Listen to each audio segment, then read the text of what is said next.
Hello dear students, स्वागत है आपका केमिस्ट्री की क्लास में केमिस्ट्री विद संदीप सर। ठीक है ना। और अपना जो सीरीज चल रही है वो चल रही है रिवाइज इन 40 मिनट्स, यानी जो भी करना है अपने को लगभग 40 मिनट के अंदर करना है। तो देखिए हमने स्टीरियो केमिस्ट्री स्टार्ट किया था और मैंने ये भी कहा था कि स्टीरियो केमिस्ट्री चैप्टर बड़ा नहीं है, लेकिन कंसेप्ट होने के कारण इसमें थोड़ा ज्यादा टाइम लगेगा। तो आज अपन ने स्टीरियो केमिस्ट्री की जो क्लास स्टार्ट करनी है वो करनी है थर्ड, स्टीरियो केमिस्ट्री थर्ड या स्टीरियो पार्ट थर्ड, और वो भी क्या करना है 40 मिनट में। तो देखिए लास्ट क्लास में हम 8 क्वेश्चन तक कर चुके थे। 8वां जो क्वेश्चन था वो क्या था, किरेलता क्या था, किरेलता किसे कहते हैं, और उसको थोड़ा सा दोबारा यहाँ डिस्कस करेंगे और उसके बाद फिर देखते हैं नेक्स्ट क्वेश्चन। तो देखिए जो अपन ने लास्ट क्वेश्चन किया था क्या था, किरेलता। क्वेश्चन नंबर 8, उसी को दोबारा डिस्कस करते हैं यहाँ पे। किरेलता, किरेलता किसे कहते हैं, क्या है किरेलता किसे कहते हैं। ठीक है ना। तो देखो किरेलता, किरेलता जो शब्द आया है वो आया है हाथ से। कहां से आया है, हाथ से या हैंडेडनेस से, हाथ या हैंडेडनेस। ठीक है ना। ये लैटिन वर्ड है, हाथ को क्या बोलते हैं, कायरल। तो क्या कहते हैं कि देखो जैसे क्या है, ये हाथ है, इस हाथ को शीशे में देखने पर ये हाथ मिलेगा या नहीं मिलेगा, और इस हाथ को कभी भी इसके ऊपर अध्यारोपित नहीं किया जा सकता।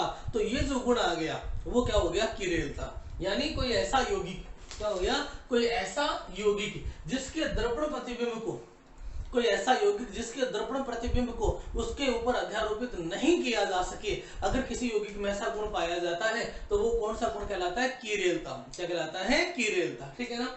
तो देखो किसी यौगिक में किरेलता पाए जाने के लिए उस यौगिक का क्या होना आवश्यक है, असममित। और असममित होने के लिए उसमें समिति के तत्व नहीं पाए जाने चाहिए, जो कल की क्लास में पढ़े थे। और समिति के तत्व नहीं पाए जाने चाहिए, और जो पाया जाना चाहिए वो क्या पाया जाना चाहिए, किरेल केंद्र या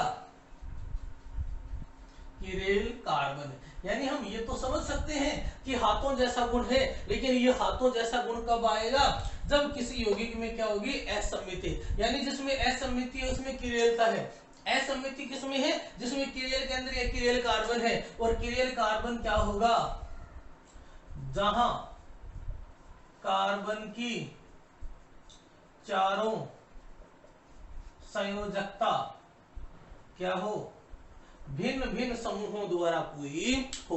यानी अगर आपके पास यौगिक है कार्बनिक, तो सारा का सारा कार्बन निर्धारित करेगा कि कार्बन की चारों संयोजकताएं कौन हो, भिन्न भिन्न समूह पूरी करे, तो वो कार्बन कैसा हो जाएगा, किरेल कार्बन या असममित कार्बन। और जिसमें किरेल कार्बन पाया जाता है उसमें उसी कार्बन को किरेल केंद्र बोल देंगे, और वो किरेल केंद्र क्या कहलाएगा, यौगिक को असममित बना देगा। और जो यौगिक असममित होता है उसमें क्या पाया जाता है, किरेलता। यानी अगर यौगिक में किरेलता है, यौगिक में असममिति है, यौगिक में किरेल केंद्र या किरेल कार्बन है, तो वो यौगिक क्या करेगा, उस यौगिक का दर्पण प्रतिबिंब लेने पर उसके ऊपर कभी भी अध्यारोपित नहीं किया जा सकेगा। और इस स्थिति में उसमें कौन से गुण आ जाएंगे, प्रकाशीय गुण। ठीक है ना। तो देखो हमने एक यौगिक लिया, ये कार्बन है और इसकी 4 संयोजकताएं लेते हैं। यहां ले लिया COOH, इधर ले लिया OH, H, और ये हो गया CH3। ये कोई कंपाउंड है। इस कंपाउंड में इस कार्बन को देखिए, इस कार्बन की चारों संयोजकताएं भिन्न भिन्न है कि नहीं है। तो ऐसा कार्बन जिसकी चारों संयोजकताएं भिन्न भिन्न समूह पूरी करते हैं उसके अपन क्या लगा देते हैं, स्टार। क्या लगा दिया, स्टार। और ऐसे यौगिक क्या कहलाते हैं, जिनके साथ स्टार लगा है, ऐसे यौगिक क्या कहलाते हैं, ऐसा कार्बन क्या कहलाता है, किरेल कार्बन। क्या कहलाता है, किरेल कार्बन। अब यदि आप इस यौगिक को दर्पण में देखोगे, इसको हमने क्या देखा, दर्पण में देखा, तो तुम्हें इसकी क्या होगी, दर्पण प्रतिबिंब प्राप्त होगी। वो दर्पण प्रतिबिंब कैसी होगी, वो देखिए, OH, CH, COOH और CH3, ये आपका किरेल कार्बन हो गया। अब क्या कहते हैं कि देखो जी, ये आपको 2 यौगिक मिल गए। अब हमें क्या करना है, अगर इनके अणु सूत्र की और संरचना सूत्र की बात करें तो इनका अणु सूत्र समान है, इनका संरचना सूत्र भी समान है। संरचना सूत्र क्या होगा इन दोनों का, ये होगा CH3 CHOH COOH, ये इन दोनों का संरचना सूत्र है। अणु सूत्र भी बना लो, दोनों का समान है, लेकिन त्रिविम में दोनों का विन्यास भिन्न भिन्न हो गया कि नहीं हो गया। और अब एक काम करो, इसको यहां से उठा के इसके ऊपर अध्यारोपित करने की कोशिश करो। अगर अध्यारोपित हो जाता है तो दोनों सेम है, और नहीं हुआ तो दोनों अलग अलग है। अलग अलग एक दूसरे के क्या हो गए, समावी, ठीक है ना। तो इसको यहां से उठाते हैं, इसके ऊपर लेके आओ, COOH के ऊपर आ गया, कार्बन पे कार्बन और CH3 पे CH3, लेकिन ये H आ जाएगा OH पे और OH आ जाएगा H पे, अध्यारोपित नहीं हुआ। अगर आप घुमाते हो, इसको घुमा लो, आप इसको 180 पे घुमा दो, 180 पे घुमाओगे तो ये यहाँ आ जाएगा, ये इधर आ जाएगा, ये इधर आ जाएगा, ये ऊपर चला जाएगा। इस स्थिति में ये OH OH पे और H H पे आ जाएगा, लेकिन COOH कहाँ चला जाएगा, CH3 पे और CH3 कहाँ जाएगा, COOH पे। तो ये दोनों एक दूसरे पे अध्यारोपित नहीं हो सकते। तो यही गुण क्या कहलाता है, किरेलता, ठीक है ना। तो सुनो, यदि किसी यौगिक के दर्पण प्रतिबिंब को, यदि किसी यौगिक के दर्पण प्रतिबिंब को उसके ऊपर अध्यारोपित नहीं किया जा सकता, तो वो दोनों अलग अलग यौगिक है। क्या है, अलग अलग यौगिक है। और ऐसे यौगिक एक दूसरे के क्या होते हैं, समावी, और इन समावियों को बोलते हैं प्रकाशीय समावी। क्या बोलते हैं, प्रकाशीय समावी। और ऐसे प्रकाशीय समावी जो एक दूसरे के दर्पण प्रतिबिंब हो, उन्हें क्या बोलते हैं, दर्पण प्रतिबिंब समावी। दर्पण प्रतिबिंब समावी, अंग्रेजी में बोलते हैं इनेंसियोमर। और ये गुण क्या कहलाता है, दर्पण प्रतिबिंब समावयवता या इनेंसियोमेरिज्म, इनेंसियोमेरिज्म। तो यहाँ अगर देखा जाए तो हमने एक साथ दो प्रश्न कर लिए, किरेलता किसे कहते हैं और दर्पण प्रतिबिंब समावयवता किसे कहते हैं, ठीक है ना। तो क्या हो गया, किसी यौगिक का ऐसा गुण जो उसे हाथों जैसा बना दे, या कोई ऐसा यौगिक जिसका दर्पण प्रतिबिंब उस पर अध्यारोपित नहीं किया जा सके, तो उस स्थिति में उसे क्या कहते हैं, उस यौगिक में पाया जाने वाला गुण क्या कहलाता है, किरेल गुण। क्या कहलाता है, किरेल गुण। और ये किरेल गुण ही किस नाम से जाना जाता है, किरेलता के नाम से। किसी यौगिक में किरेलता पाई जाती है किसके कारण, किरेल कार्बन के कारण। एक बात ध्यान रखना, हमेशा किरेल कार्बन हो कोई जरूरी नहीं है। कई बार किरेल कार्बन की अनुपस्थिति में भी यौगिक क्या करता है, किरेलता दर्शाता है, लेकिन वो आपके सिलेबस का हिस्सा नहीं है। कुछ बाइफेनिल्स है, कुछ एलिन्स है जिनमें किरेल कार्बन नहीं होता, फिर भी वो किरेलता दर्शाते हैं, तो उनमें असमिति बिना किरेल कार्बन किया जाती है। लेकिन 99% केसेज में क्या होता है, किसी यौगिक में किरेलता दर्शाने के लिए किरेल कार्बन होना आवश्यक है। किरेल कार्बन वो होता है जिसकी चारों संयोजकताएं भिन्न भिन्न समूह पूरी करते हैं, और ऐसे कार्बन पे स्टार लगाया जाता है। इसे असमित कार्बन भी कहते हैं, किरेल कार्बन भी कहते हैं। ये इसकी पहचान होती है, ये स्टार ये इंपॉर्टेंट मान के नहीं लगाया है, ये पहचान है इसकी। किरेल कार्बन के ऊपर अपन स्टार लगाएंगे ही लगाएंगे, क्लियर है। और आगे की स्टडी जब करेंगे ना, तब इस किरेल कार्बन को फिर शो करना ही बंद कर देंगे। आगे तो किरेल कार्बन को यूं दिखाया जाता है, बस करो यहाँ कार्बन है, लगाने की जरूरत ही नहीं है। तो बताइए जी, किरेलता समझ में आ गई, किरेल कार्बन समझ में आ गए। किरेल कार्बन को असमित कार्बन भी कहते हैं। और दर्पण प्रतिबिंब समावयवता क्या हो गया, ऐसे प्रकाशीय समावी। अगर दर्पण प्रतिबिंब समावयवता का दर्पण आता है क्या लिखोगे, ऐसे प्रकाशीय समावी जो एक दूसरे के दर्पण प्रतिबिंब हो, दर्पण प्रतिबिंब समावी कहलाते हैं। और ये गुण क्या कहलाता है, दर्पण प्रतिबिंब समावयवता। इसे इनेंसियोमर और इनेंसियोमेरिज्म भी कहते हैं। ये लो जी, इसके साथ ही तुम्हारे होते हैं 9 क्वेश्चन कंप्लीट, ठीक है। चलो अब थोड़ा सा एक टॉपिक कराऊंगा, और उस टॉपिक करने के बाद फिर 10वें क्वेश्चन पे जाएंगे, ठीक है। देखो, अगर किसी यौगिक को लिया जाए,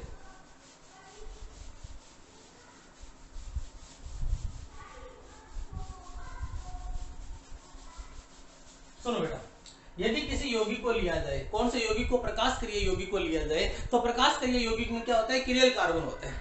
अब क्या कहता है कि किरेल कार्बन वाले यौगिक दो प्रकार के हैं, ठीक है ना। एक पहला, एक किरेल कार्बन या एक किरेल केंद्र। कुछ ऐसे यौगिक होते हैं जिनमें क्या होता है, एक किरेल कार्बन या एक किरेल केंद्र होता है, और दूसरा एक से अधिक किरेल कार्बन या केंद्र। कुछ प्रकाश करिय यौगिक ऐसे होते हैं जिनमें एक किरेल कार्बन होता है, और कुछ ऐसे होते हैं जिनमें एक से अधिक किरेल कार्बन या केंद्र होते हैं, ठीक है ना। तो पहले अपन बात करते हैं किनकी, जिनमें एक किरेल कार्बन पाया जाता है। ऐसे यौगिक जिनमें एक किरेल कार्बन पाया जाता है, एक किरेल केंद्र पाया जाता है, ठीक है ना। जैसे सबसे पहले एग्जाम्पल जो लिया जाता है इसका,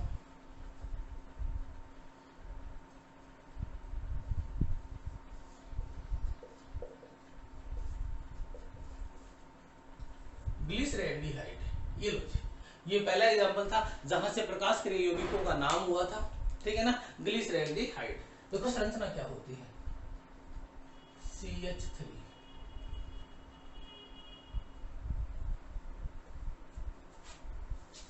सुनो,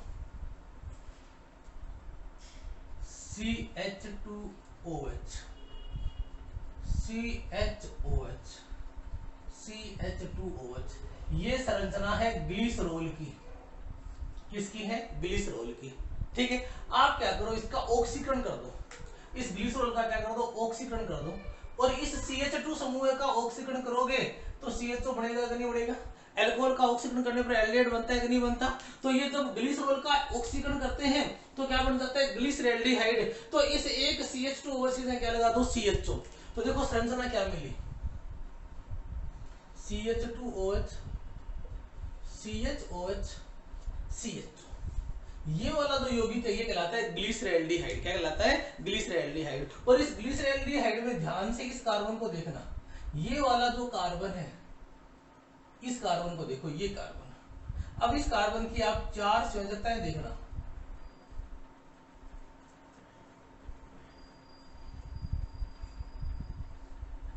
एक संयोजकता पूरी करता है कौन? CHO। एक संयोजकता पूरी करता है कौन? OH। एक संयोजकता पूरी करता है कौन? H। और एक संयोजकता पूरी करता है कौन? CH2OH। बताइए जी, इस कार्बन की चारों संयोजकताएं भिन्न भिन्न समूहों के द्वारा पूरी हुई कि नहीं हुई? और हुई तो ये कार्बन कैसा हो गया? प्रकाश निष्क्रिय। कैसा हो गया बेटा? प्रकाश निष्क्रिय। तो क्या होता है, ऐसे यौगिक जिनमें किसी कार्बन की चारों संयोजकताएं भिन्न भिन्न समूहों द्वारा पूरी की जाती है वो क्या कहलाते हैं? प्रकाशक्रिय यौगिक। तो ये ग्लिसरैल्डिहाइड। क्या है? ग्लिसरैल्डिहाइड। ठीक है, अब इस ग्लिसरैल्डिहाइड को अपन ने लिख दिया। अब ग्लिसरैल्डिहाइड में किरेलता पाई जाती है, यानी ये किरेल कार्बन है, जिसका दर्पण प्रतिबिंब बनाओगे तो ये वाला यौगिक मिलेगा कि नहीं मिलेगा? ये लो, ये भी ग्लिसरैल्डिहाइड है, ये वाला भी क्या है? ग्लिसरैल्डिहाइड। लेकिन दोनों एक दूसरे के क्या हो गए? दर्पण प्रतिबिंब समावी। तो ये ग्लिसरैल्डिहाइड है, ये ग्लिसरैल्डिहाइड है, लेकिन दोनों अलग अलग प्रकार के हैं। बाद में इन्हें, इस ग्लिसरैल्डिहाइड को नाम दे दिया था D और इसको क्या दे दिया था? L।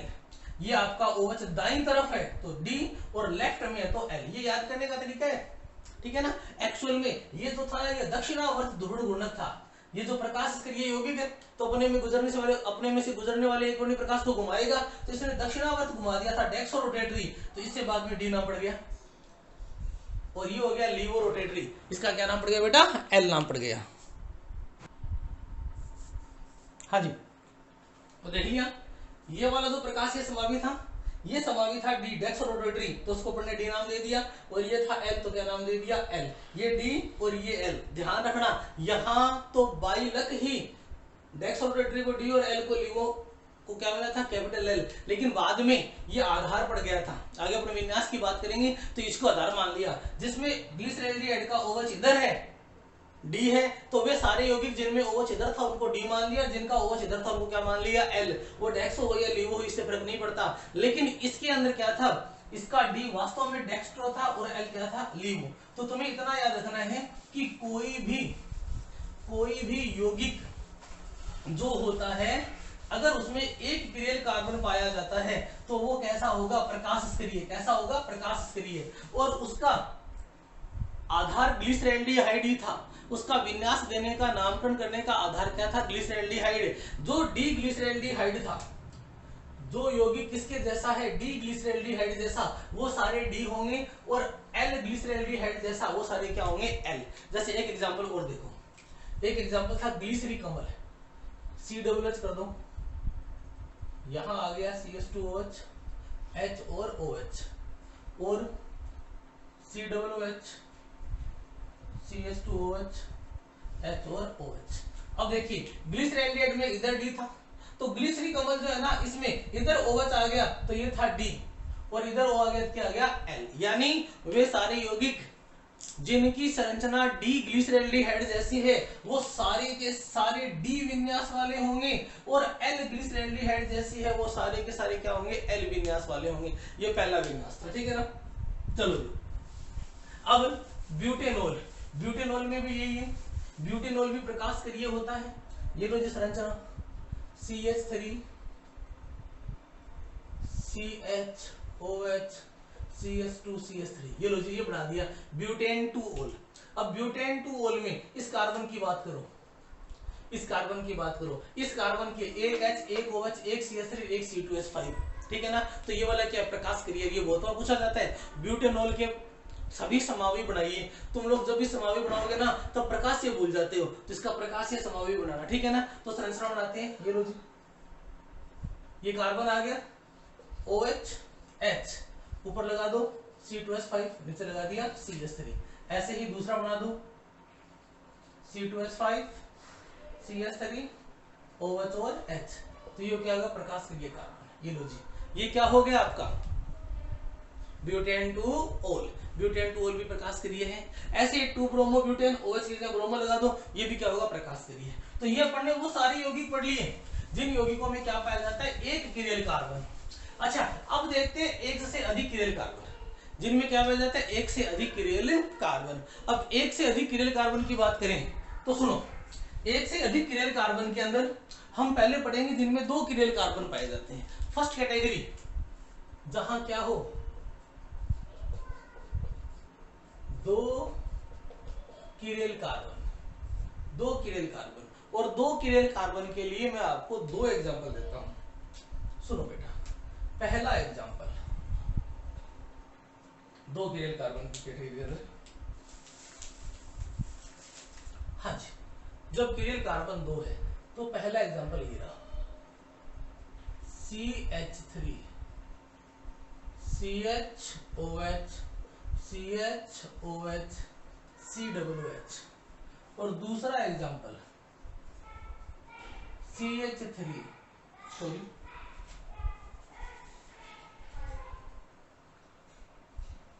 COOH CHOH CHOH COOH, ठीक है। ये तो क्या है, ब्यूटेनोइक अम्ल है जिसमें कार्बन नंबर 2 और 3 पे 2 OH है, और ये ब्यूटेन डाइओइक अम्ल है जिसमें 2 और 3 पे क्या है, 2 OH है, ठीक है ना। तो इन दोनों के लिए देखिए, इन दोनों की बात करें, तुम एग्जांपल को ढंग से देख लेना, मोस्ट इंपॉर्टेंट। हाँ जी,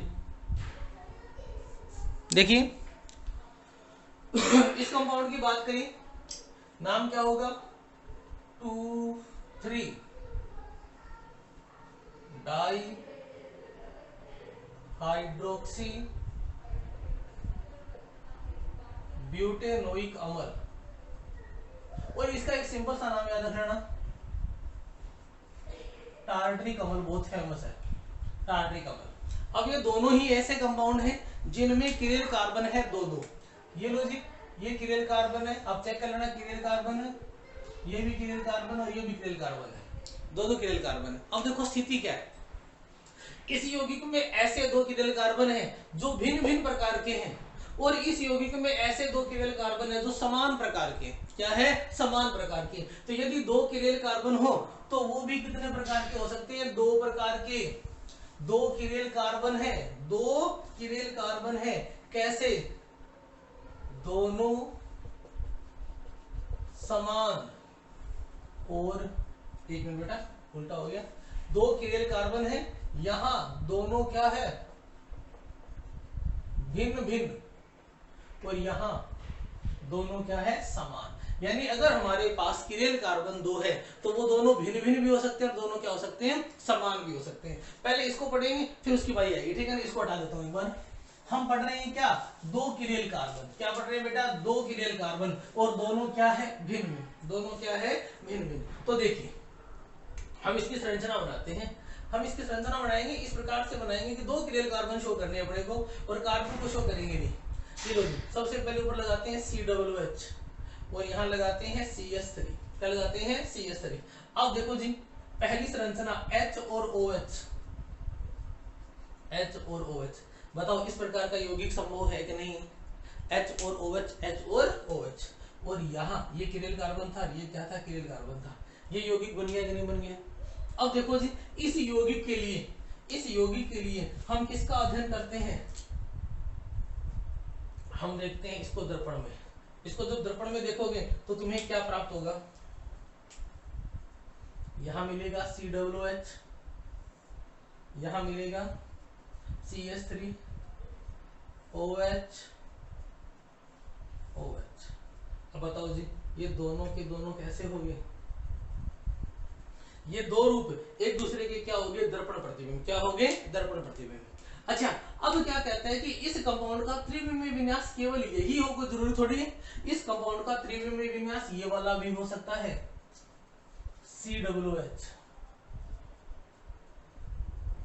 CH3 और ये HOH H और OH, क्योंकि दोनों किरेन कार्बन जो है उनके समान ग्रुप समान दिशा में भी हो सकते हैं और उनके समान ग्रुप विपरीत दिशा में भी हो सकते हैं। तो इस यौगिक का एक रूप ये वाला भी मिल गया कि नहीं मिल गया? और यदि आप इसका दर्पण प्रतिबिंब बनाते हो तो देखो क्या मिलता है तुम्हें। जो नया कंपाउंड मिलता है वो क्या मिलता है? COOH CH3 OH और H और OH। यहां देखिए, अब देखो जी, अगर मैंने कोई ऐसा कंपाउंड लिया होता जिसमें एक किरेल कार्बन होता तो उसके दो ही समावी बनते, दोनों दर्पण प्रतिबिंब थे। लेकिन यदि मैं ऐसा कंपाउंड ले रहा हूं जिसमें किरेल कार्बन है दो और दोनों ही क्या है? भिन्न भिन्न, तो उस स्थिति में चार समावी बन रहे हैं, ठीक है ना। ये दोनों समावी, इसको मैंने नाम दे दिया फर्स्ट और सेकंड, इसको नाम दे दिया थर्ड और फोर्थ। तो ये दोनों समावी जो है ना, ये एक दूसरे के क्या है? दर्पण प्रतिबिंब। ये दोनों क्या है? दर्पण प्रतिबिंब। और ये दोनों भी एक दूसरे के क्या है? दर्पण प्रतिबिंब। संरचना प्रथम और द्वितीय, फर्स्ट और सेकंड एक दूसरे की दर्पण प्रतिबिंब है, थर्ड और फोर्थ एक दूसरे की दर्पण प्रतिबिंब है। लेकिन फर्स्ट और सेकंड में से कोई भी एक संरचना थर्ड और फोर्थ में से किसी भी एक संरचना की दर्पण प्रतिबिंब नहीं है, लेकिन समावी तो है। तो देखो बेटा जी, ये दोनों एक दूसरे की दर्पण प्रतिबिंब समावी है, ये दोनों एक दूसरे की क्या है? दर्पण प्रतिबिंब समावी है। लेकिन इनमें से कोई एक संरचना उसकी किसी एक संरचना की जो होती है उसे कहते हैं विवरिम समावी। क्या नाम देते हैं बेटा? विवरिम समावी। विवरिम, दोबारा देख लो, विवरिम समावी या डाया स्टीरियोमर। क्या बोलते हैं इनको? विवरिम समावी या डायास्टीरियोमर। तो ये जो होते हैं ना, जिनमें एक से अधिक किरेल कार्बन पाए जाते हैं, इनमें प्रकाशीय समावीयता कितने प्रकार की होती है? दो प्रकार की, दर्पण प्रतिबिंब और विवरिम। दर्पण प्रतिबिंब और विवरिम। क्लियर है? अब इसमें थोड़ा सा और देखना, जहां से कई बार क्वेश्चन पुट होता है, ठीक है ना। यदि आपके पास किरेल कार्बन है एक से अधिक, तो वे समावी जो एक दूसरे के दर्पण प्रतिबिंब होते हैं वो तो कहलाते हैं दर्पण प्रतिबिंब, और जो दर्पण प्रतिबिंब नहीं होते उन्हें क्या कहते हैं? विवरिम। क्या कहते हैं? विवरिम। अब थोड़ा सा देखना, इसी कंपाउंड की बात कर रहा हूं मैं, CH3 CHOH CHOH COOH, इसकी बात कर रहे हैं, ठीक है ना। देखो इसकी पहली संरचना मैं दोबारा बना रहा हूं।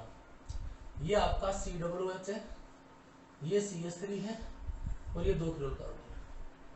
फिर देखो जी, COOH CH3 दो किरेल कार्बन है, COOH CH3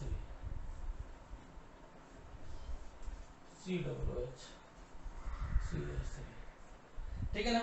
सबसे पहले हमने क्या किया, ये लो HOH OH एक साइड में रखें तो दर्पण प्रतिबिंब में क्या आ गया? OH एक साइड में आएगा कि नहीं आएगा? ये दर्पण प्रतिबिंब है।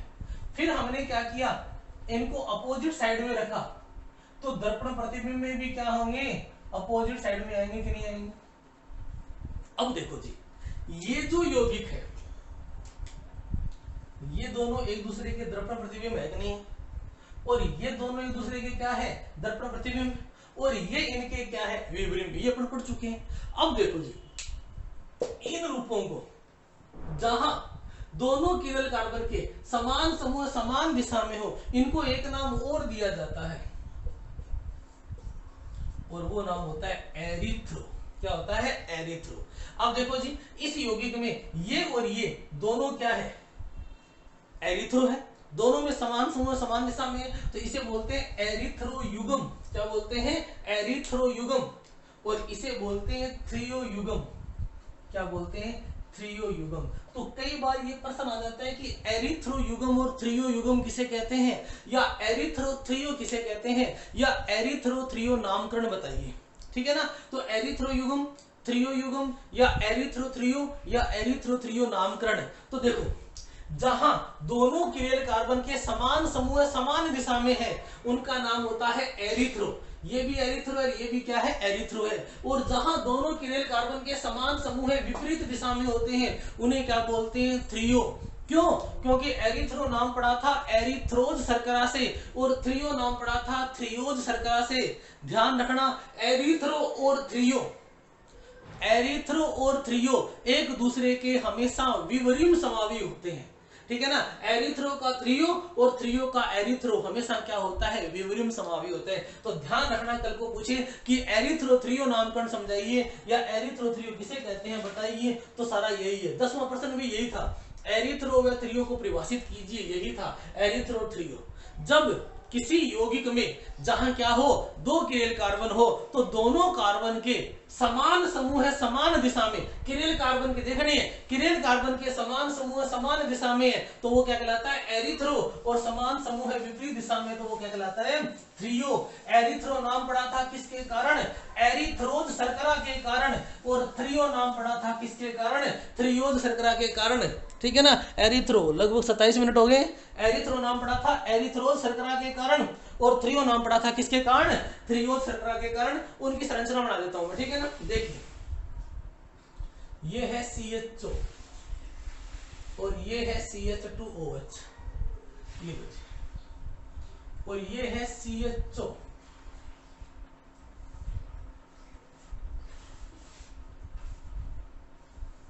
और ये है CH2OH। अब देखो, H और OH, H और OH, H और OH, H और OH, ये देखिए, तुम इसको यो बना लो, चाहे दोनों के इधर करके दोनों H इधर कर दो। इसमें OH यहां है, चाहे यहां कर दो, कोई दिक्कत नहीं है। ये जो था ना, इसका नाम था एरिथ्रोज शर्करा। क्या था? एरिथ्रोज शर्करा। और इसका नाम था क्या था? थ्रियोज शर्करा। अब दोनों का अणु सूत्र सेम है, संरचना सूत्र भी सेम है, लेकिन त्रिविम में विन्यास भिन्न भिन्न है। और विन्यास भी ऐसा है कि ये दोनों अणु सूत्र समान, संरचना सूत्र समान, लेकिन फिर भी एक दूसरे के क्या है? दर्पण प्रतिबिंब नहीं है।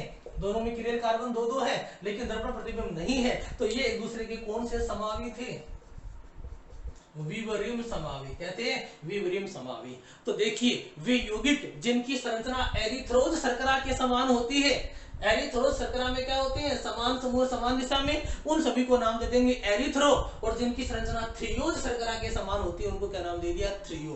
तो ये प्रश्न बहुत इंपॉर्टेंट है, एरिथ्रो और थ्रियो याद रखना।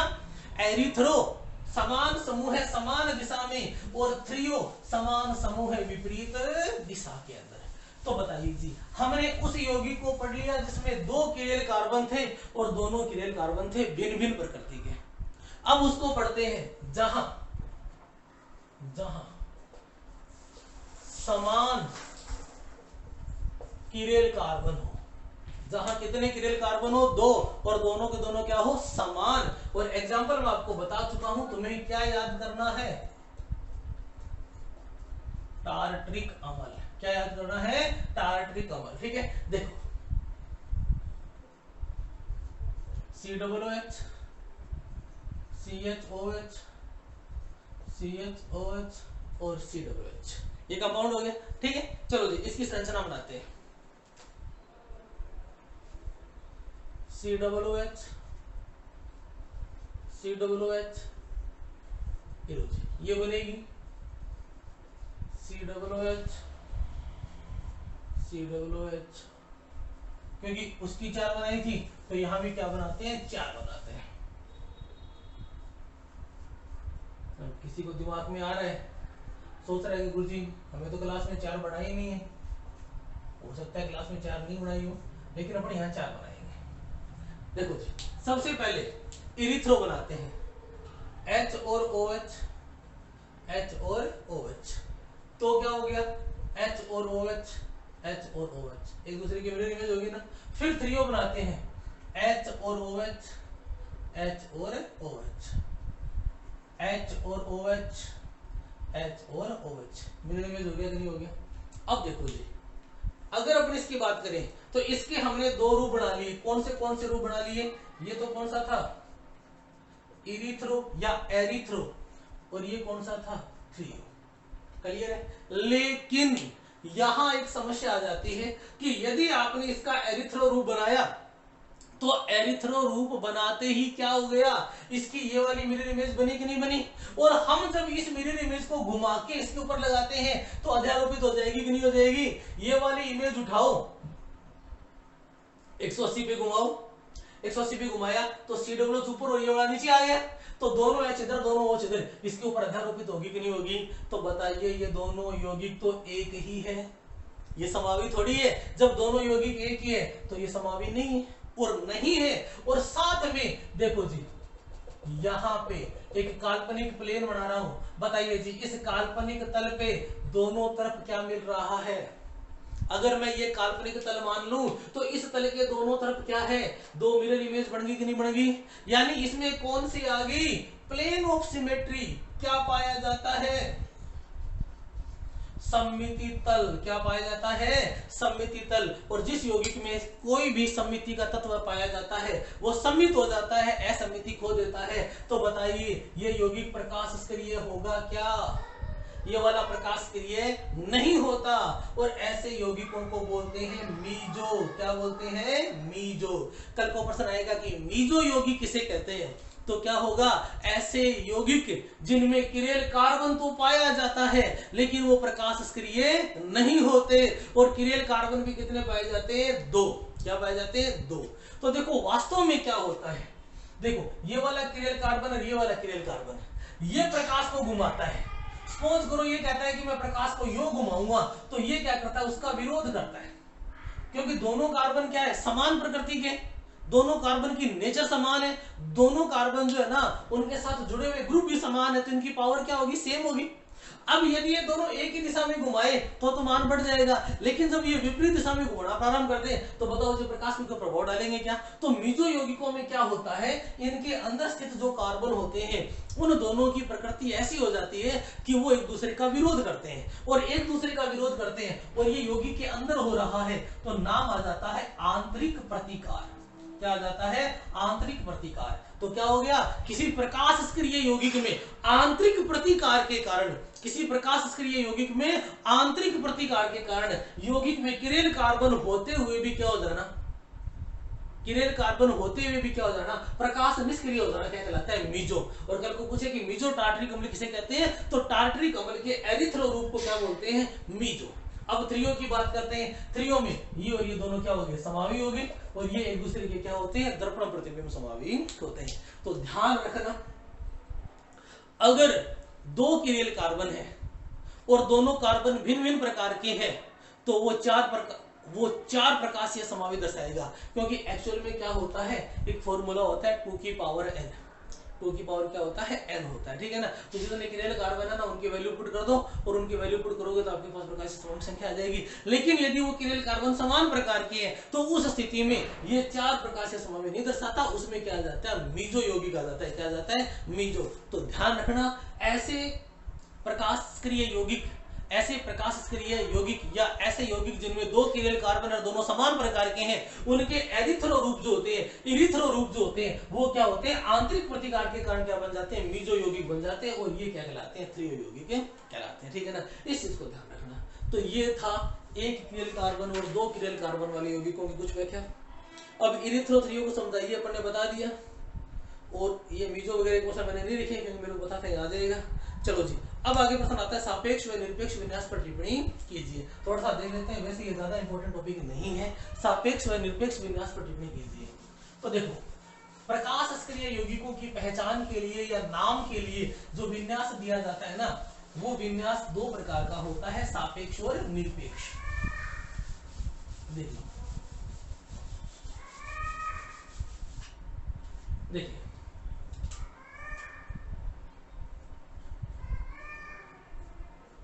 अपन बात करते हैं प्रकाश क्रिया यौगिकों के नामकरण की। हाँ जी, अपना जो टॉपिक है वो है प्रकाश क्रिया यौगिकों का नामकरण।